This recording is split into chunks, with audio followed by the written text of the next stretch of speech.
Instantly staking a claim in the center, this aggressive pawn thrust opens diagonals for the queen and king's bishop.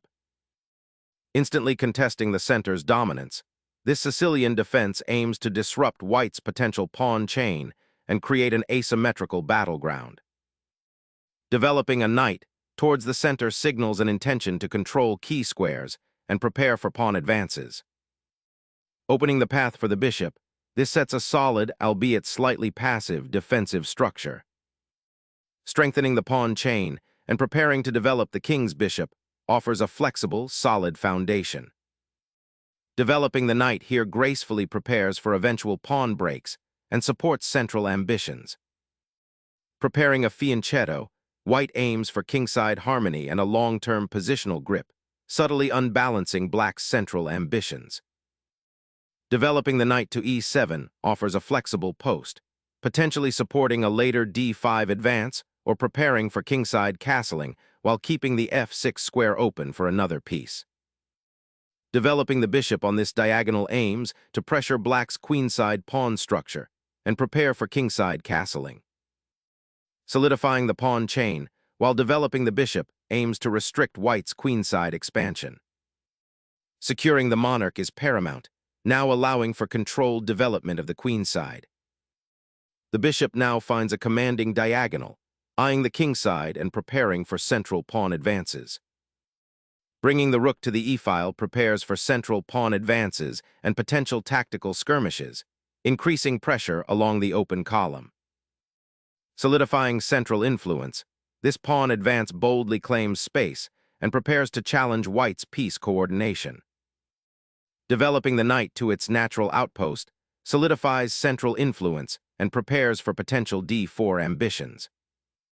Solidifying the pawn chain and opening a diagonal for the queen demonstrates a commitment to a robust central presence.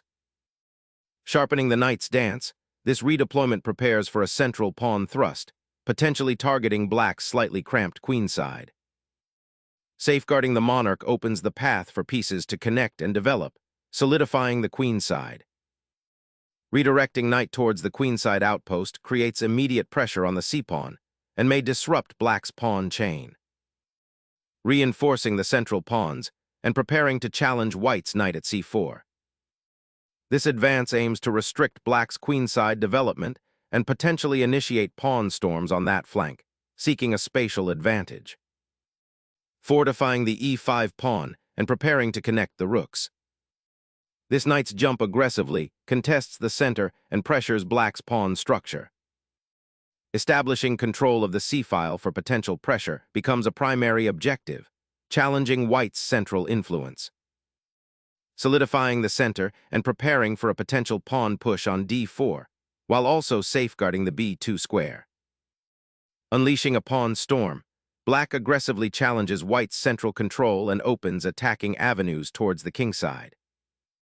Developing the bishop here aims to pressure black's d6 pawn and free the queenside for potential expansion. Reinforcing the d6 pawn and preparing a kingside pawn storm with f4 is the likely intention behind this piece redeployment. Exploiting the central tension, white boldly ignites the kingside pawn storm, aiming to shatter black's defensive pawn structure and expose the king.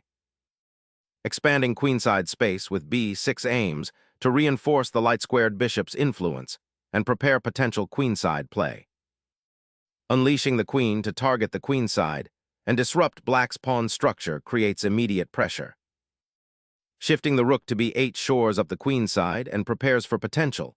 b5 advances, adding pressure to white's queenside pawn structure.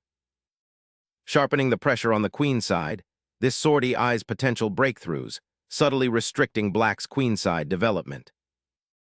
Repositioning the bishop to avoid capture on c4 secures the knight and prepares for potential queenside counterplay. Unlocking the f-file immediately initiates a dynamic exchange, potentially disrupting black's pawn structure and opening lines towards their king. Reclaiming central space and activating the knight after the exchange, this maneuver prepares for further pawn advances on the kingside. Shifting the bishop to f2 repositions it for potential support on the h4-d8 diagonal, eyeing black's king's safety. Shifting the queen away from the central tension allows white to solidify their knight's outposted position. Repositioning the queen to b3 aims to increase pressure on the queenside pawns, while keeping options open for central action. Securing the king's escape route addresses potential central aggression and prepares for future piece repositioning.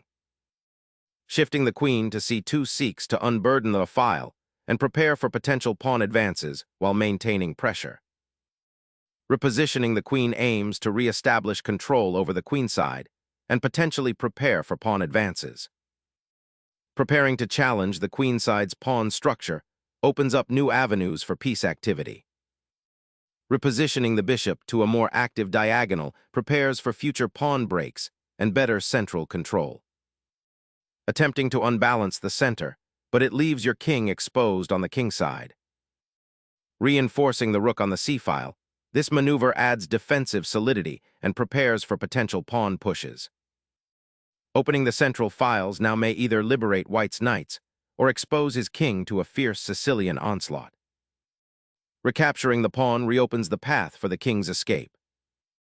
A sharp knight exchange opens a vital diagonal for your queen and potentially creates attacking chances. Exchanging this bishop immediately unlocks white's queen's activity along the open queen's file. Unleashing a queen for active post-exchange play, this move eyes the vulnerable black kingside and seeks to exploit structural weaknesses after the recent pawn trades. Liberating the bishop from its defensive post, aiming to re-engage in the fight for central squares and open lines. Unleashing a knight to the center aims to disrupt black's pawn structure and potentially open lines for attack. Sacrificing the b3 pawn could lead to a powerful kingside attack if the knight can then infiltrate the center. Repositioning the knight to control key central squares, though it temporarily leaves the kingside slightly exposed. Reasserting central influence, the queen now aims to disrupt white's queenside structure and potentially target the weak pawn on a4. Re-establishing knightly presence on the queenside aims to disrupt black's cramped structure. Stepping back with the rook allows for better coordination, preparing to potentially contest the central files and solidify the queenside. Shifting the rook to the open file finally pressures black's somewhat passive setup. Unleashing a pawn storm towards the king now opens dynamic possibilities, but be wary of creating weaknesses. Sacrificing the queen opens lines to the king, demanding precise defensive maneuvers. A brave attempt to untangle the material mess and open diagonals for counterplay. The queen's sudden retreat creates a subtle pressure point on the g-file, subtly hinting at potential weaknesses around black's king. Sacrificing a bishop for pawn structure opens critical lines, potentially exposing the king. Recapturing the bishop simplifies the position, opening lines for your rook and preparing to exploit the now less defended king. The exchange of rooks significantly simplifies the board, a calculated risk to avoid further complications and gain breathing room. Opening the kingside for counterplay, this pawn thrust sacrifices material for crucial attacking lines. Reasserting pressure on the g-file, this maneuver seeks to destabilize white's king and unlock further attacking potential. Reactivating the bishop's diagonal creates a powerful attacking spearhead against black's weakened kingside. Snatching that bishop on g3 offers immediate material advantage, but leaves your king exposed to a potential mating net. Opening a vital h-file for rook penetration significantly enhances attacking potential against the exposed enemy king.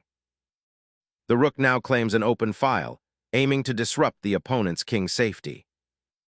Consolidating the rook's pressure along the open file is paramount to preventing black's advanced pawns from becoming a menace. Reactivating the bishop to a more active diagonal, the defender aims to disrupt white's central pawn structure and potentially launch counterplay.